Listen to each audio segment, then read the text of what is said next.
Cela fait en sorte que la pluie puisse descendre. Oh, j'avais expliqué la nuée, ce sont les ministres de la parole. Parce que c'est là dans la prophétie, dans la révélation. C'est là qu'expliquait aussi tous les prophètes de l'Ancien Alliance. Parce que le travail de la nuée, c'est annoncer la pluie. C'est-à-dire quand tu vois la nuée, cela veut dire que la pluie arrive. Ah, par là j'ai compris ceci. Tous les prophètes de l'Ancienne Alliance prophétisaient sur un homme. Donc c'est-à-dire lorsqu'il prophétisait, c'est ça le nuée qui est en train de bouger. Et la venue de notre Seigneur Jésus, c'est ça la venue de la pluie. Et c'est le même travail que je suis en train de faire. Parce que je suis en train de bouger pour permettre à ce que la pluie puisse se prévoir. C'est qu'un ministre de la parole bouge les Écritures. Et là où on a lu, on avait déjà commencé à expliquer depuis le début de cet enseignement les festins d'Absalom. Il y avait un homme qui avait résolu d'organiser une fête. Son nom c'était Absalom.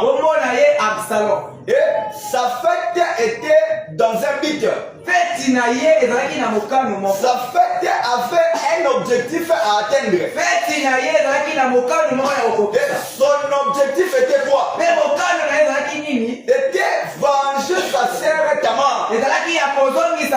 Parce que sa sœur Tamar a été violée. C'est pourquoi Absalom, il avait organisé aussi la fête. Parce qu'il cherchait l'occasion pour venger sa sœur. Donc cette occasion, c'était la fête. Voilà la raison pour laquelle dans cette fête, il va inviter le roi et tous ses fils. Mais le roi va refuser. Mais Absalom insistait toujours. Et comme il insistait toujours, le roi va permettre à ce que le fils aille à la fête. Et dans cette fête-là, il y avait un homme qui ne pouvait pas manquer. Et cet homme-là, c'était Amnon. Parce que Absalom est en train de dire à David, permets à moi que mon fils, mon frère Amnon, puisse venir à la fête. Et David a permis Amnon d'aller. Et tous ses fils d'y aller aussi. Et maintenant, on avait expliqué ceci. Amnon qui avait violé Tamar. En réalité, c'était Christ qui avait violé la loi. Et Absalom qui avait la fête. C'est ça le peuple d'Israël.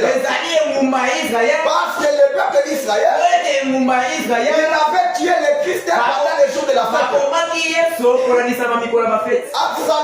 Absalom, c'est un homme beau.